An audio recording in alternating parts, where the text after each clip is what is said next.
Welcome on into the All Aussie Rules Football Podcast. This is episode 70 of season 2024.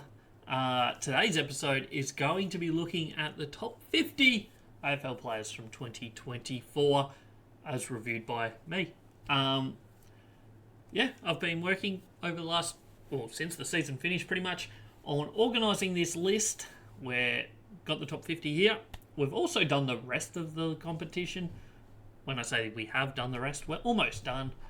I'm currently at, let me just get the number, we're at about 450 out of the 660 odd players that have played a game this year.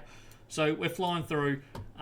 So there will be a video coming up on the YouTube channel in the next week or so that will be looking at, well, we'll have every single player ranked. It won't read out every single player, but we will be going through them. They will all be on screen whether we talk about them all or not. Anyway, no further ado, we're going to jump into top 50 players. 2024, we'll start at 50. We'll work our way up all the way to number one player for 2024. If you know me, it won't be much of a surprise who's on top. But, no further ado, let's jump into the top 50. Hopefully we've got the right screen. We do. So here we go. This is 50 through 41 for season 2024. And in 50th spot, we start with Jack Buckley from the GWS Giants. Tall defender, 8th best tall defender on the list. Had a really good season, no doubt about it. Probably slightly better than last year, maybe, arguably. Maybe not. It's all relative, I guess, but AFL rating for the year, 11.41. Played pretty much every game, 23 matches for the year, so missed a couple, but not many, only 2. A really good year on a team that throughout the home and away season did really well. They obviously fell over a little bit in finals, but he was their best key defender this year. Obviously last year, and probably overall, Sam Taylor's the better key defender. But I think just due to injuries and whatnot from Sam Taylor, this year I believe Jack Buckley was the better one. 49th, might be a surprise to some, but Jakey Stringer from the Bombers, 4th best general forward. Just due to how many goals he kicked, in all honesty. He had a pretty much the most amount of goals from anyone that's not a tall forward. So, I mean, that's a pretty good effort. In all honesty, he kicked 1.8 goals per game, slightly over 1.8 goals per game, 42 goals for the season. Only a couple players in the AFL kicked more goals than him in 2024. Had a reasonably high score involvement rate, 5.3 per game. 23% of their score Essendon scores he was involved in. When he goes into the centre, he does pretty well. He's going to be a good pickup, I think, for GWS. It'll be interesting to see how that plays out. But, 4th best general forward this year, according to my numbers. Next up, 48th, Christian Petrarca. Due to just missing so many games, he only played 13 games due to missing the whole second half of the season after the Queen's birthday match. He was on track to be top 10 player this year, no doubt about it. He had a really good start to the year. 13 games is all he played. 5 of those he did score poll votes in Coaches Award, so that suggests that almost half of them, when you consider that the 13th game wasn't really a game, he played less than a half. So a really good year from him. 16.65 AFL rating is one of the better ones in the AFL. I think in the top 5. As an average, really good year from him, no doubt about it. 18th best midfielder, definitely would have been in the top 10 had he played an extra 5, 6, 7 to 10 games this season. And in all honesty, Melbourne may have made the finals if he was still out there. Probably would have made finals. Next up, in 47th, we have Noah Anderson from the Gold Coast Suns, another midfielder, 17th best midfielder in the AFL this year. Really good year again from him. He played 23 games, so didn't miss a match. He polled coaches' votes in 10 of those, so well liked by the coaching staff. Averaged almost 29 disposals per game, so got plenty of the football. Uses it pretty well by foot and by reasonably well by hand as well. Over 6 inside 50s. He's one of their better ball users. He's someone that they like having the ball in his hands, and he had a really good season. 46 is our 7th best ruckman of the season. It's Oscar McInerney from the Brisbane Lions. Played all season long until the grand final, which he missed. Actually, he missed one other game as well, I believe. But anyway, he missed only 2 games for the season, and one of them was the grand final. Unluckily, due to getting injured the week before. He had a really good year, though. For a ruckman to poll coaches' votes 7 out of, 25 games? 22 matches when you consider the fact that he missed a couple games. Really good year. Good in the ruck, as always. Doesn't win a heap of the ball, but he lets his ruck work do the speaking, and, he had a really good year and was certainly a crucial member of the reason they made it to the grand final, in my opinion. 45 is Tom Barrass from West Coast, 7th best key defender / general defender. He's a bit of both. Obviously moving this for 2025 to go to Hawthorn, but a really good year again from him. His one downfall, I guess, that costs him from being a little bit higher is his disposal. He does turn it over a little bit more than most other players that are similar to him, but he wins the ball a lot. He gets a lot of it. He doesn't get a lot of it, but he gets a lot of it for his position. He intercepts a lot, is what I'm trying to say. Didn't say it very well. But a really good year from him anyway. 45th best player. Number 44 is Darcy Moore from Collingwood, key defender, 6th best key defender. A little bit of a surprise probably for most people here. In all honesty, he didn't have his best season. There's no doubt about it. He was probably in the top 4 or 5 key defenders last year. Dropped a little bit this year. He just his disposal was a little bit off. There was a couple games through mid-season where he struggled a little bit with the defending, but I don't think that's entirely his fault. You look at his numbers, he's the number 1 spoiling player in the AFL based on average and success rate. So, he's definitely one of the top 6 or 7 key defenders in my eyes. Next up, number 43, we have Jack Sinclair from St Kilda. 9th best general defender, as you can see on the list there. A bit of a run of general defenders coming up. Jack Sinclair here. Number 43, played 22 games, so just missed the 1 game. Really good rating of 14.91 in the AFL ratings this year. Averaged over 26 touches a game. Plenty of the football. Uses it well. Solid season from him, no doubt about it. Next up is Harry Sheasel, 42. Listed as a general defender, only just scraped into the defenders and not the midfield group, just due to not quite meeting the amount of centre breaks that you need, or that I use to put him into the midfield. A really good year from him, though. Another good development season. Season number 2 from him, a really good first season, followed up with a really good second season. AFL rating of 15.21 is really, really good. For anyone, for a second year player, that's huge. Has potential to really be an absolute star of the game, no doubt about it. About 27 touches a game. Really good numbers across the year. No, more than that. Sorry, I don't know what my numbers are.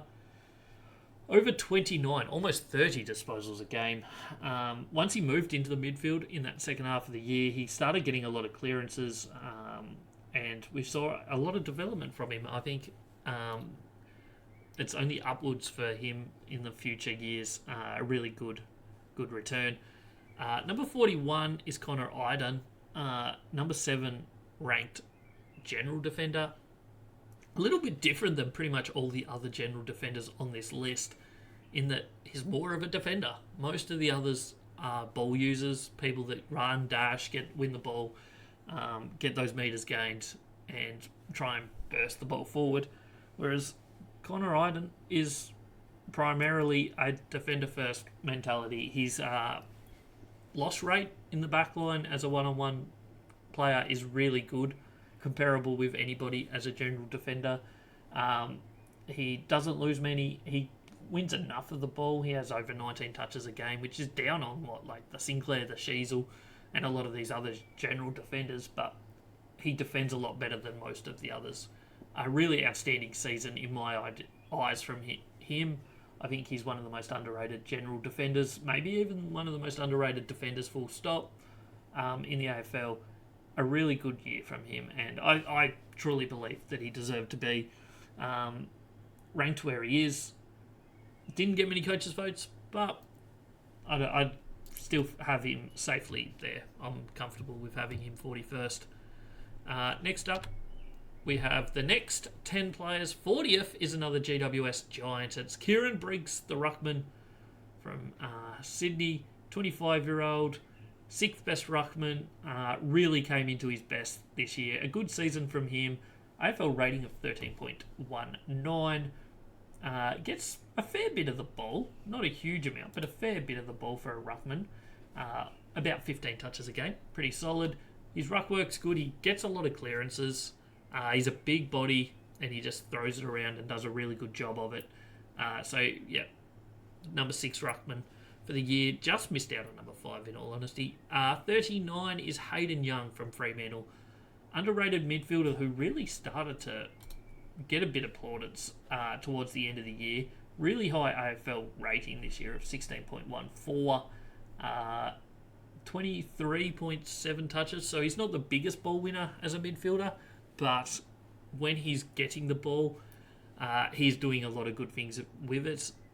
He's in a Fremantle midfield that is exceptional at the clearance game and really good at winning the football. He's that finisher that is huge for them. He is really good with the ball. He is involved in a lot of scores. He gets forward. He gets the ball inside 50 a lot. A really good year from him, in my opinion. 38 is Brodie Grundy, the Sydney ruckman. They picked him up for a reason. They kind of were struggling in the ruck department. He came in and, along with the midfield this year for Sydney, have, in all honesty, dominated up until the grand final. He still had a pretty good grand final, even though they lost. A good season from him. He came in and that Sydney midfield was 10 times better than last year. There are other reasons. It's not just because Brodie Grundy was there. Isaac Heaney obviously moved into the midfield and was used a lot more in that role, but he was definitely a benefit for them, and I'm happy and safe thinking that he's 38th best in the league this year. Number 37 is Luke Davies-Yanaki from North Melbourne. He's a player that could be top 10 if he used the ball a little bit better. He wins it really well. 27.7 touches a game. He wins the ball a lot. He's good. A really good player, no doubt about it. He just needs to kind of work on his disposal a little bit. I'm not talking necessarily just in his turnover numbers, but he does do some costly turnovers that lead to goals or really good opportunities for the other team. So tighten that up. I guess it's probably he's biting off more than he can chew. Maybe not. Maybe it's just a lack of talent and skill around him. Who knows? But he's a really good talent. He gets a lot of the football. And 37th best player, 15th best midfielder for 2024. Zach Butters is next from Port Adelaide. 26 games. Again, a really good AFL rating of 15.58. He has over 27 touches a game, gets forward, kicks goals. There's not a lot he doesn't do, in all honesty. He's a really good player. Really good midfielder, been up there pretty much year in, year out for the last however many years for Port Adelaide. A really, really crucial member of their team for the last few years.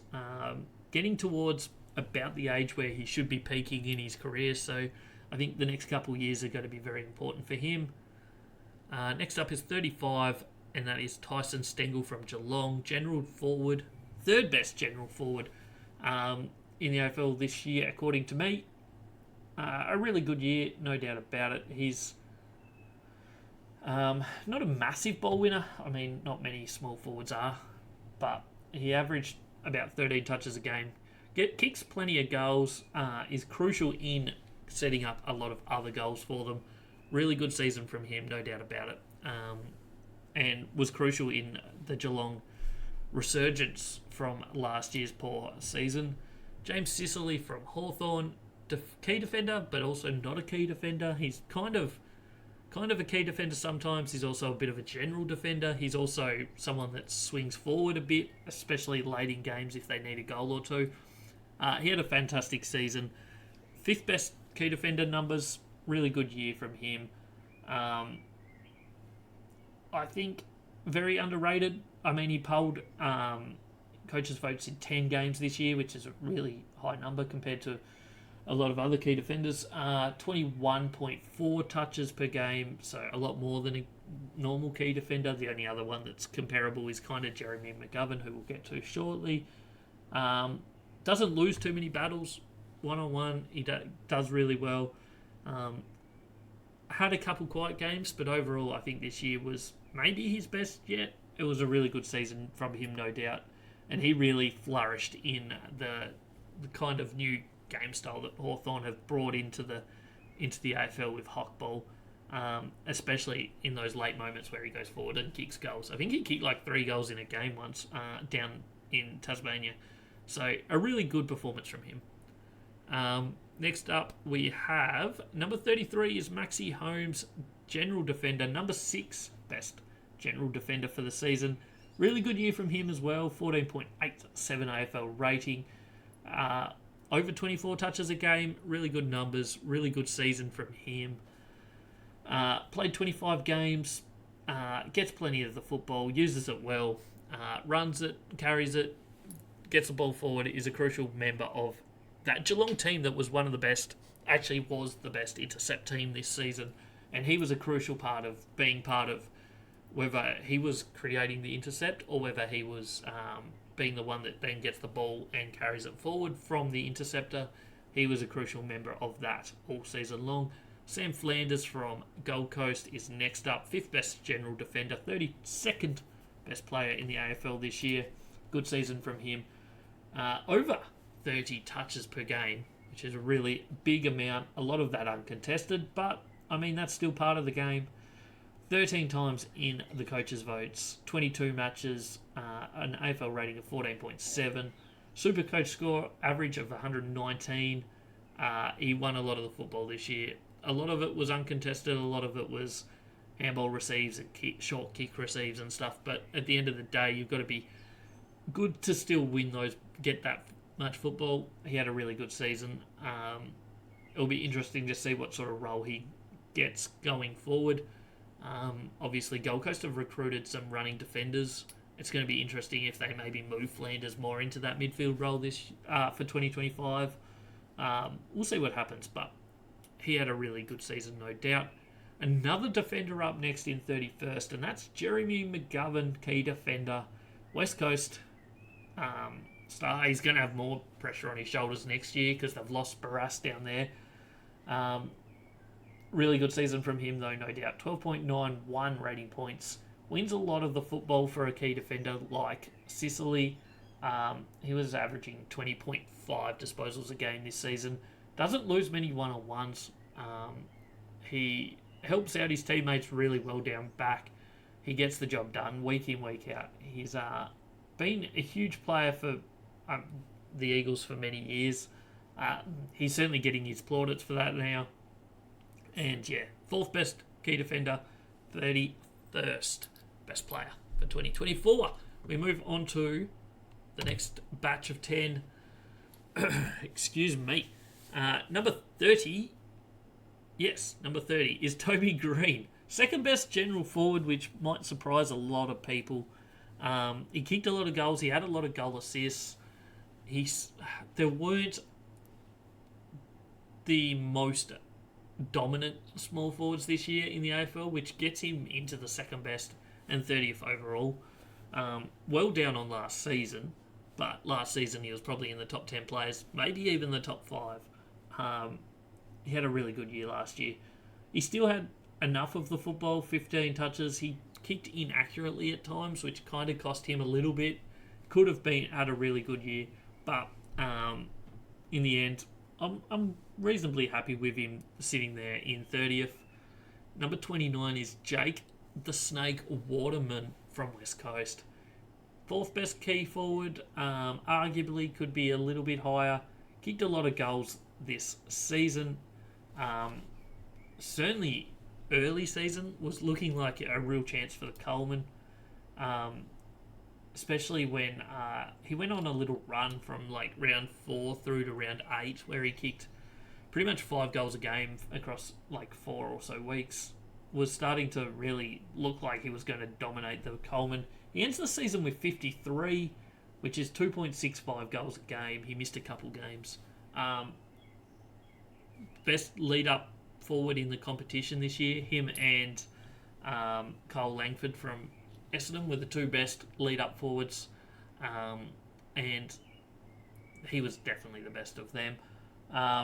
Really good amount of goals per game. His improvement this year was huge. He was All-Australian, deserved to be All-Australian. A really good season from him. No doubt about that. Next up, we have 28th, and that's Darcy Cameron from Collingwood. Their ruckman. Had a good season. Really huge season, in truth, after last year. I mean, last year he was a premiership ruckman. This year, individually was a lot better. More consistent ruckman. I mean, he's still, the 4th best ruckman in the competition this year, according to my numbers. Really good year, though, from him. He wins a fair bit of the ball. His probably best asset this year was his intercept work as a ruckman. I'm pretty sure he was the best interceptor as a ruckman. A really good year from him, no doubt about it. And yeah, developed a lot from last year. He's now at 29, so he's probably at his peak as a ruckman. Ruckmen tend to peak a little bit later than most other positions. So a couple more years in him, probably at his best. But yeah, really good season from him. Next up, we have 27. It's Jai Newcombe from Hawthorn, 13th best midfielder. Outstanding season from him.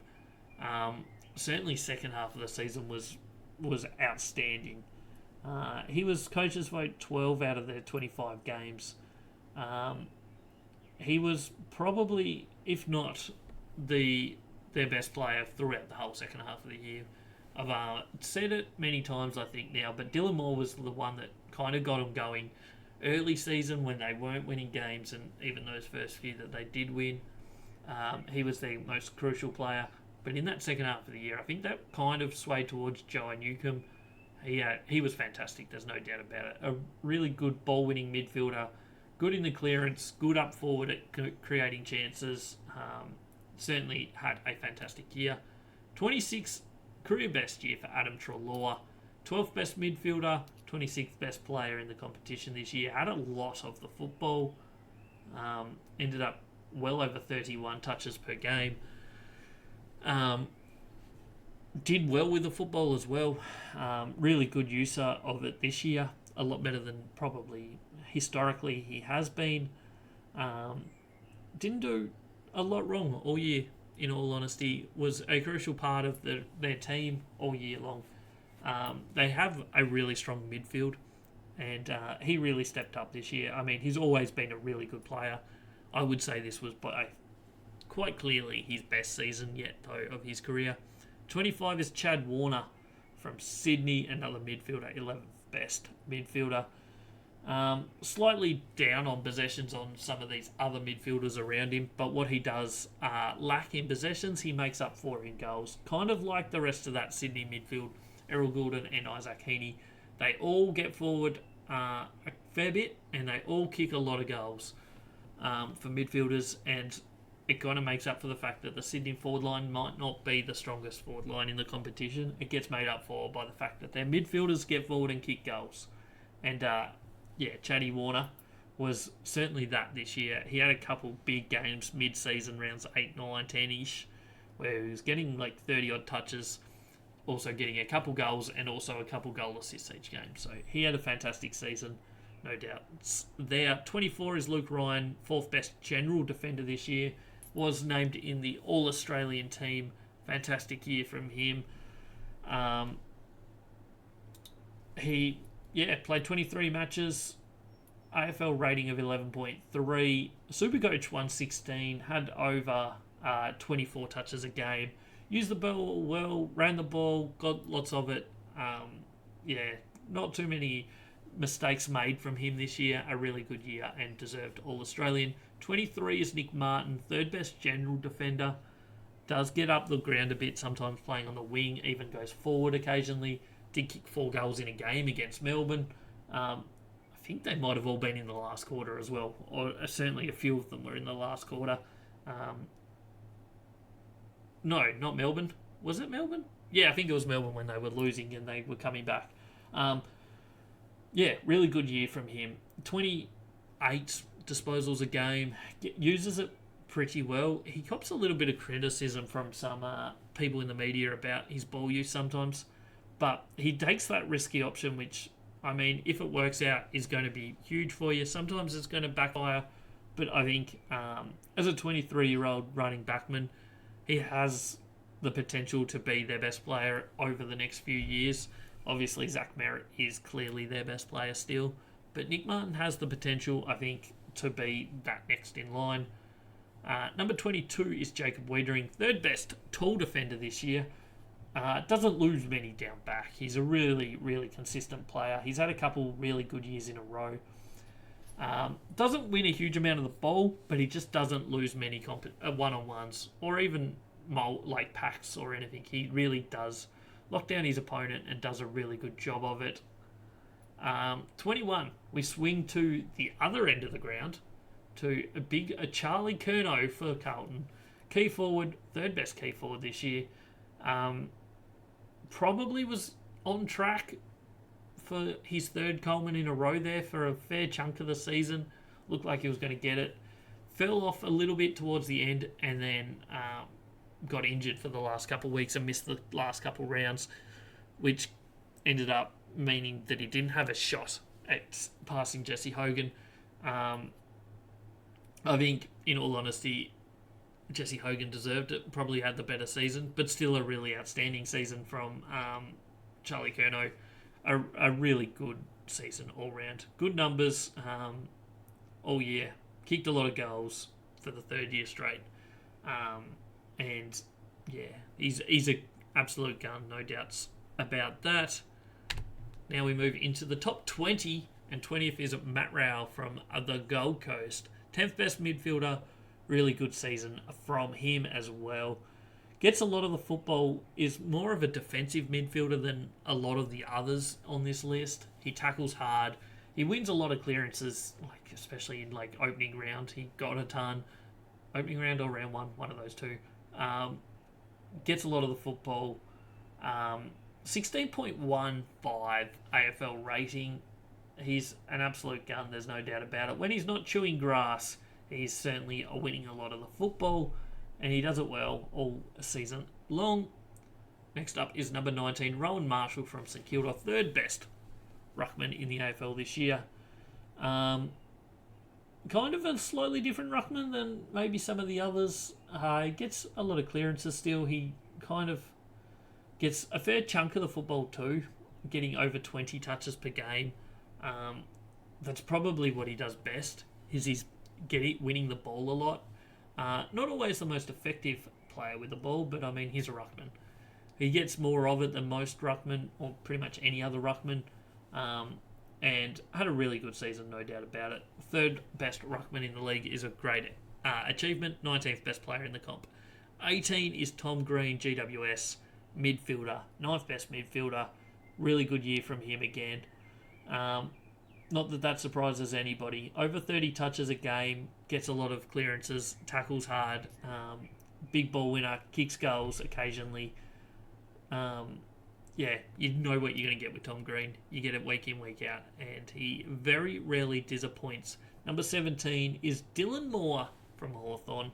Number 1 ranked small forward, general forward, medium-sized forward, you know what I mean. A really good year from him. Kicked a lot of goals, goal assists. He was huge in that first half of the season. If it wasn't for him, they wouldn't have had a chance of making finals mid-season.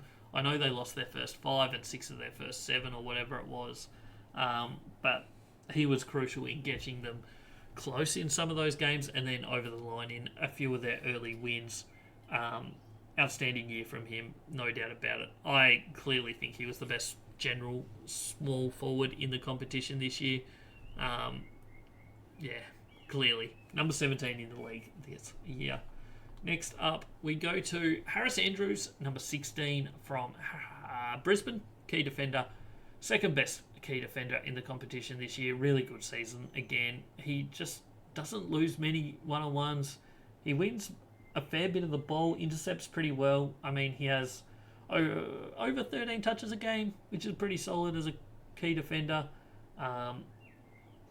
He doesn't maybe get the recognition that maybe I think he deserves. I think he's a really good defender, though. Hence why I have him as the second best this season, 16th best player overall. 15th is Tristan Zeri from North Melbourne, number 2 ranked ruckman, which means everybody knows who's the number 1 ruckman. Outstanding season, though, from him. I think clearly the second best ruckman in the competition this year. 25 years of age. He has the potential to be an absolute star for the next 5 to 10 years and be the best ruckman throughout that period.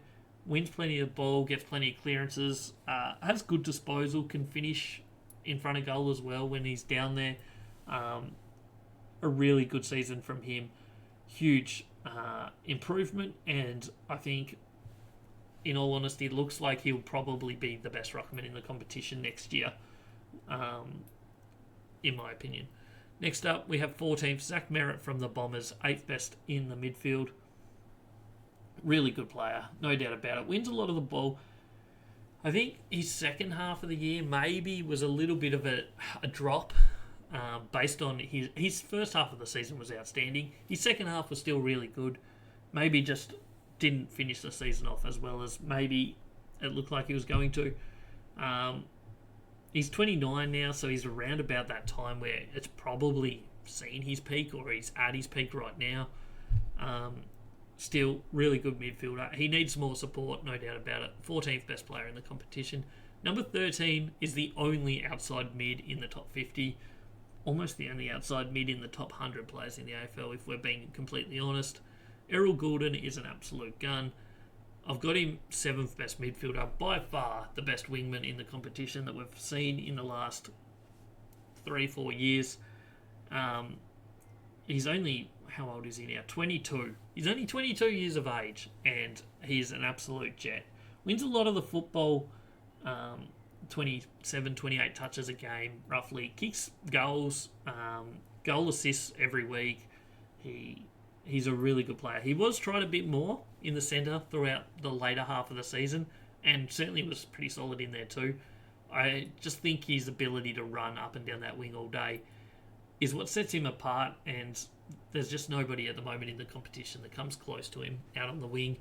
Number 12 is Jeremy Cameron from Geelong. Second best key forward. Plays a bit of a different role than pretty much every other tall forward, in the competition, in that he's not the one-on-one contested footballer that most key forwards are. And he's not a lead-up forward like the rest of the key forwards are. He is a player that is quite happy to get up the ground and come back with the ball. He's also happy if the ball's kicked to him out in front of him and he runs onto it, he picks it up, shakes and bakes his opponent, kicks a goal.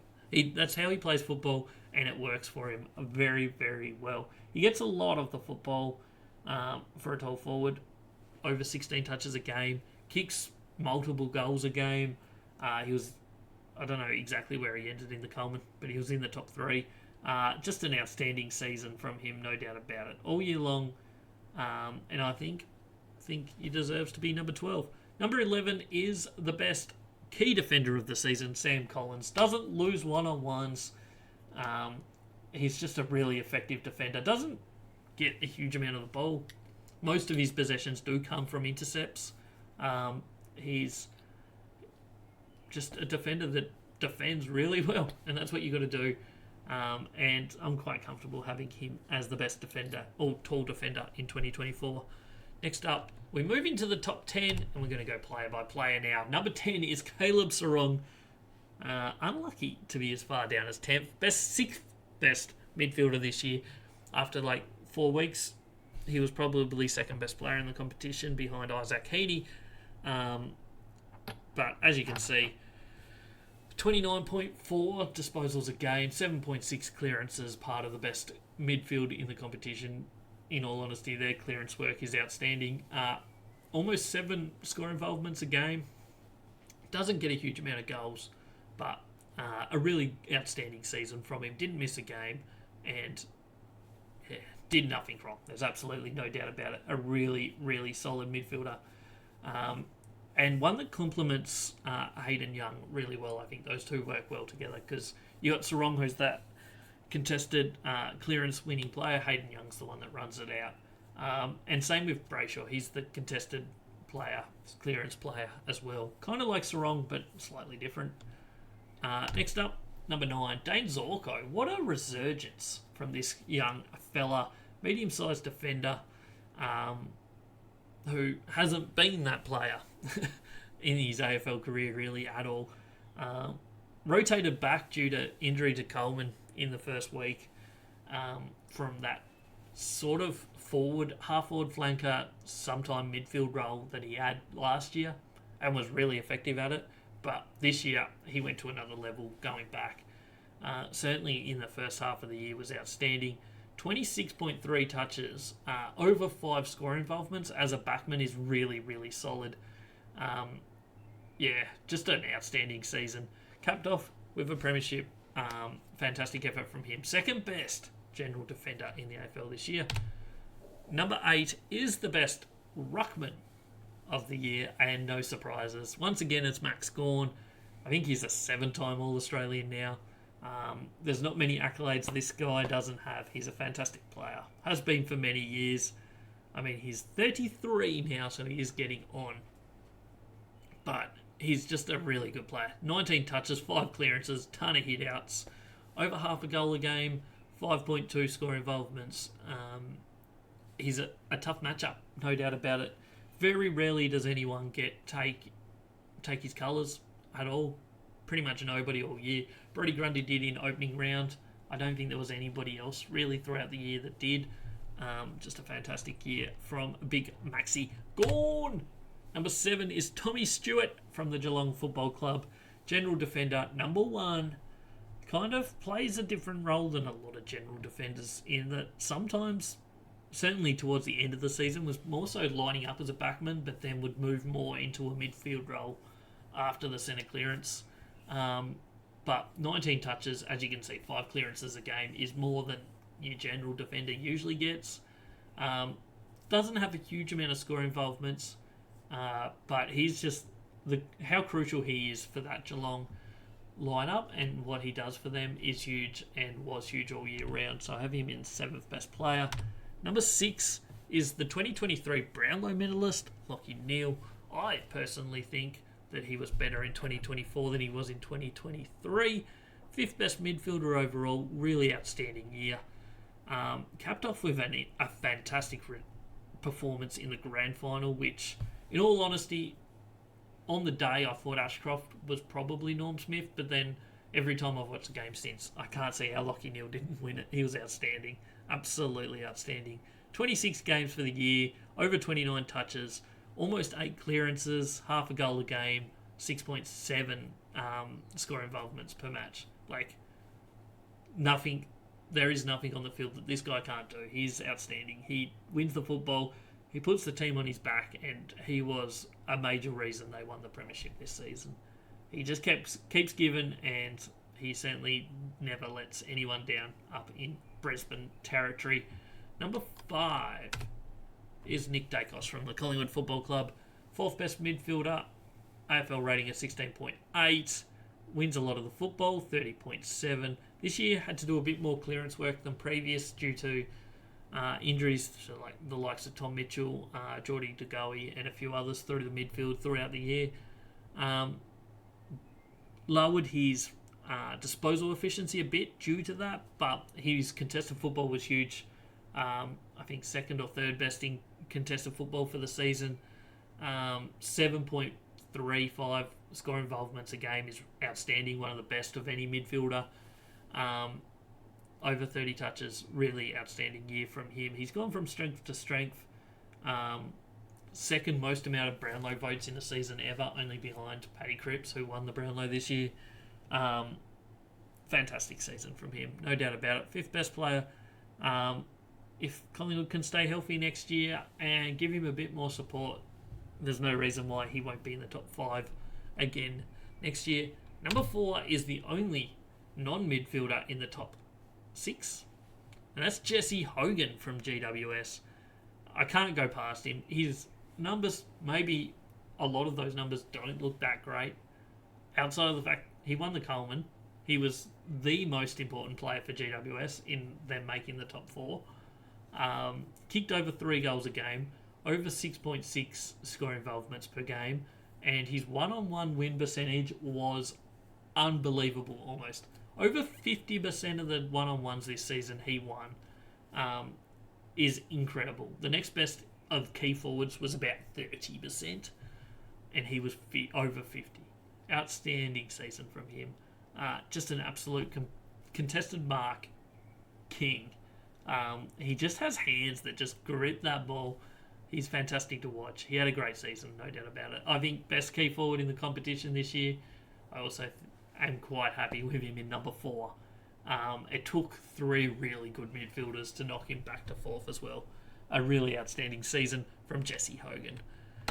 Number 3 is your Brownlow medalist from this season. It's Paddy Cripps. Fantastic season from him.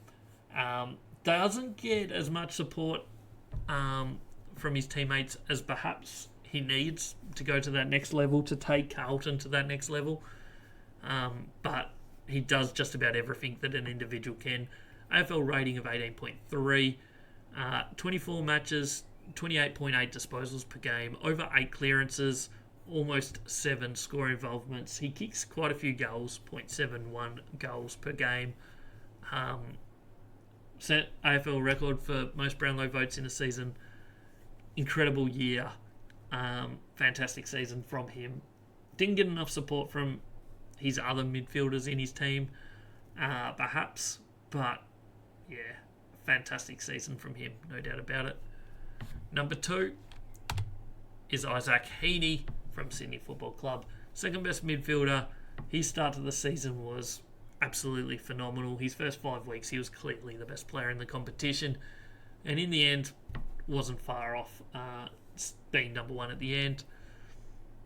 His grand final let him down. Maybe if he had have had a huge grand final and won them that game, the story might be a little different for him, but in the end, 25 touches a game, over 5.7 clearances a game, 1.4 goals a game is huge, better than most midfielders, and almost 8 score involvements a game as well. Really outstanding year from him all year long.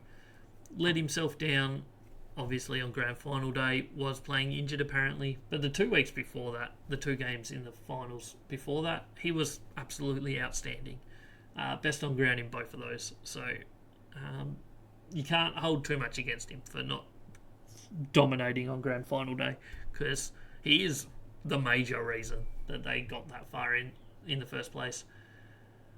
That just leaves number 1 player for the season. I know you already all know it because he's the only player that we haven't mentioned that certainly deserves to be on this list. But before we do that, don't forget to like, comment, subscribe.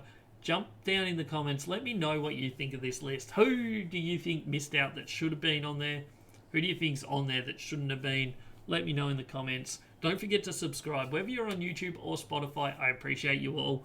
And join the cause. We went to 69 subscribers on YouTube today, so let's get that up, way up, over 100, please. Yeah, 2 podcasts a week, Monday, Friday. Mondays is AFLW, Fridays is AFL Men's, and it's going to continue through all the way through till December. Once the AFL Women's season finishes, we'll probably cut it back to 1 episode a week until pre-season really gets going. But I appreciate you all for being here nonetheless. Don't forget to check out all the socials. There's plenty of them. They're all down on the bottom of the screen there. All Aussie rules everywhere. Thanks for joining in the cause. Let's jump into the number 1 player of 2024. And it's Marcus Bontempelli for the 2nd year in a row. He's my top ranked player. 121.91 AF All Aussie Rules rating. A really good season. Once again, highest rated player in AFL ratings, 19.08. Supercoach of 123.75 and an AFL Fantasy of 105.88. 24 games, didn't miss one. Obviously, the Doggies got knocked out week 1 of the finals, but he averaged 25.8 touches a game, over 1.3 goals a game. So, like Isaac Heaney, gets forward and kicks goals. 6.5 clearances a game, and led the AFL, maybe? Certainly midfielders in scoring involvements with 8.17 per game, which is just a fantastic return. No doubt about it. I'm just quickly getting it up. Yes, he did lead the AFL in scoring involvements. Second was Petrarca, interestingly, and then Heaney and Jeremy Cameron. Fantastic season from Bont, as every year is. I think he's unlucky not to have ever won a Brownlow. He probably this year had too much competition in that midfield because Ed Richards really stepped up. Adam Treloar had a career best year. Libra probably wasn't as dominant across the year as he was last year, but still had plenty of really good games. But Bontempelli is an absolute gun. He can go forward, he can kick goals. He is, in my opinion, the best player in the AFL for the 2nd year in a row. Fantastic achievement from him all year long. And yeah, that's the top 50. And there they are. That's all of them listed out in order. Who do you think should have been there or shouldn't have been there? Let me know in the comments. I'm interested to hear your opinions. What have we got going forward for All Aussie Rules? Obviously, Monday's episode next week, which will be episode 71, will be AFLW Week 10 action. There's only 2 rounds at time of recording to go. There'll only be 1 round left once that episode goes live. So we'll be checking everything out in that, heading into finals. Who's going to make it, who's not going to make it. We'll have all the information for you there. Also, next week's AFL episode, the men's episode, which will be episode 72, out next Friday. We're going to have a look at team grades for 2024 altogether. We've done some episodes on the YouTube channel reviewing each team's season. We'll put it all into one thing, and they'll be in next week's podcast. Also, check out the channel, YouTube channel that is, for plenty of content coming out. I'm going to have a video with every single player that played a game in the AFL men's competition this year ranked. So check that out. It should be a doozy. Draft is coming up, so we're going to have content around that as well. Check it all out. I appreciate you for being here. Check out all the top 50. Take a screenshot, share with your friends. I'm going to be releasing a lot of this information over my socials over the coming week as well. Thanks for tuning in. Thanks for being here. Don't forget to subscribe. Let's get those numbers up. Reach for the moon. Thanks for being here once again. It's All Aussie Rules, and we'll be back on Monday with another episode. Cheers.